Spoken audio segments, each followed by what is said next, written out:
काम हो जाएगा।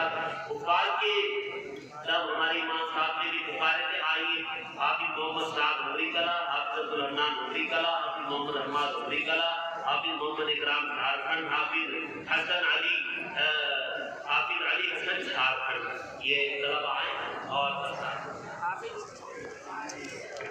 हाफिज मोहम्मद साहब भाई अल्लाह के साहिबजादे हैं, ये उम्र कला के रहने वाले हैं। इस बच्चे के सर पर दस्तार फजीलत बांधी जा रही है। मदरसे की जानिब से तो एक दस्तार, एक कुरान करीम, एक ट्रॉफी, एक रसूलुल्लाह की सुन्नत तालीमुल इस्लाम और एक एकर एक मिसवाक दी जा रही है।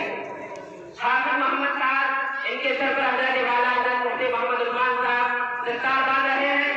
मैं अपने मोहतरम साहब से भी दरख्वास्त करता हूँ कि वो भी खड़े हो जाए। हाफिज अब्दुल हन्नान, ये भाई इस्लाम दिन के साहिबजादे हैं, ये भी उम्र कला से रहने वाले हैं।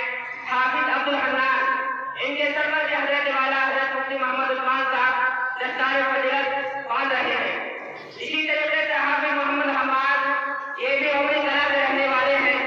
इन तीन बच्चों ने खानका मस्जिद के अंदर कुरान करीम हिफ्ज़ मुकम्मल किया है। हाफिज मोहम्मद हम्माद, ये भी उम्र कला से रहने वाले हैं। हाफिज मोहम्मद साहब, हाफिज अब्दुल हन्नान, हाफिज हम्माद, इन तीन बच्चों ने खानका मस्जिद के अंदर कुरान करीम हिफ्ज़ मुकम्मल किया है।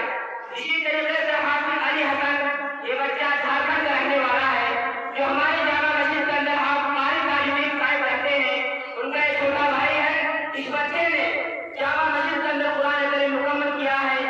आप हुजरात को बताता चलाऊं कि मदरसा करीम उलूम मुत्तसिल जामा मस्जिद उसी की ये शान है, उसी का ये मकतब है।